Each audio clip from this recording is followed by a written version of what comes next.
እኛ ሴቶች እየወደድን እያፈቀረን ወንዶችን እንደምንተው ታውቃላችሁ። ወንዶች እየወደድናችሁ እያፈቀርናችሁ እንተዋለን። ግን ለምንድን ነው የምንተዋችሁ ነው ጥያቄው።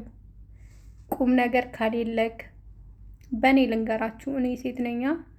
ቁም ነገር ካሌለክ እዚህም እዛም ያችም ይችም ጋራ ሄደ ተጋድመ የምትመጣ ከሆነ፣ ስራ ማትሰራ ከሆነ፣ ቁም ነገር ካሌለክ፣ ለልጆቼ አባት ትሆናለክ ወይ የሚለውን ነገር ቼክ አድርጋለሁ። ለእኔ ሚስት ትሆናለክ ወይ፣ ቤቱን ታስተዳድራለህ ወይ፣ አባወራ ትሆናለክ ወይ የሚለውን ነገር ቼክ እናደርጋለን።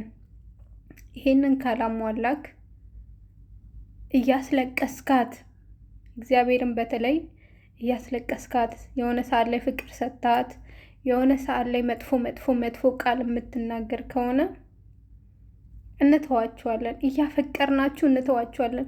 ምክንያቱም ቁም ነገር ካሌላችሁ እንዴት ነው ልጅ ወልደን ልጅ ስናመጣ እዚህ ምድር ላይ እንዴት ነው የምንግባባው እኔ እናንተ? ስለዚህ በፍቅር ግንኙነት ውስጥ እያለን ቼክ እናደርጋችኋለን። እማትሆኑን ከሆነ እያፈቀርን እየወደድናችሁ ያፍቅራችሁ ከውስጣችን ውልቅ ብሎ ሴጣን እንዳለበት ሰው ማለት ነው። ሴጣን ኖሮበት ከዛን ሲጸለይ ወይ ደግሞ ጸበል ሲሄድ ያ ሴጣኑ ጮው ይወጣላ። የእናንተ ፍቅርም እንደዛ ጮውልን ታመን ጮውልን ይወጣልናል። ይሄ ነው ሴት ልጅ። ለዚህ ነው ወንድ ልጅ የምንትተው። እና እባካችሁ ወንዶች፣ ሁላችሁም ወንዶች የቤቱ ራስ ብትሆኑ ደስ ይለናል። ጀንትልማን ብትሆኑ ደስ ይለናል።